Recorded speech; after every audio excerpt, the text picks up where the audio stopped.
میرے عزیز بھائیوں اور بہنوں، آج ہم سننے جا رہے ہیں ایک ایسے نبی کا واقعہ جنہوں نے اپنی پوری زندگی اللہ کے دین کی دعوت میں گزار دی۔ وہ عظیم نبی ہیں حضرت نوح علیہ السلام۔ اللہ تعالیٰ قرآن میں فرماتا ہے، انا ارسلنا نوحا الی قومہ، بے شک ہم نے نوح کو ان کی قوم کی طرف بھیجا کہ انہیں عذاب آنے سے پہلے ڈراؤ۔ نوح علیہ السلام نے اپنی قوم کو نرمی سے کہا، اے میری قوم، ایک اللہ کی عبادت کرو، اسی سے ڈرو، میں تمہیں عذاب سے بچانے آیا ہوں۔ مگر قوم نے کہا، نوح، تم تو ہم جیسے انسان ہو، ہم تمہیں نبی نہیں مانتے۔ ہمیں یاد رکھنا چاہیے، جب کوئی ہمیں نیکی کی بات سمجھائے تو اسے غرور یا ضد سے رد نہ کریں، کیونکہ سچائی ہمیشہ دل کی روشنی سے پہچانی جاتی ہے، دولت سے نہیں۔ حضرت نوح علیہ السلام نے 950 سال تک دن رات اللہ کی طرف بلایا، لیکن قوم نے انکار کیا، مذاق اڑایا، یہاں تک کہ پتھر مارے، دھمکیاں دی۔ پھر نوح علیہ السلام نے رب سے عرض کی، رب انی دعوت قومی لیلا و نہارا، اے میرے رب، میں نے رات دن اپنی قوم کو بلایا مگر وہ ایمان نہ لائے۔ اگر لوگ نیکی کی بات نہ سنیں تو ہمیں مایوس نہیں ہونا چاہیے۔ صبر کرنے والوں کے ساتھ ہمیشہ اللہ ہوتا ہے۔ پھر اللہ نے فرمایا، اے نوح، ہماری نگرانی میں کشتی بناؤ۔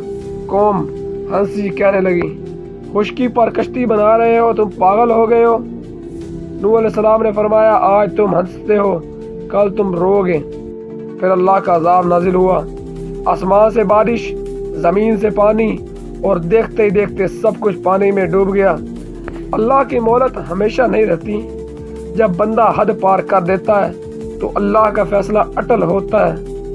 نوح علیہ السلام نے اپنے بیٹے کو پکارا، یا بنی ارکب معنا، اے میرے بیٹے، ہمارے ساتھ سوار ہو جا۔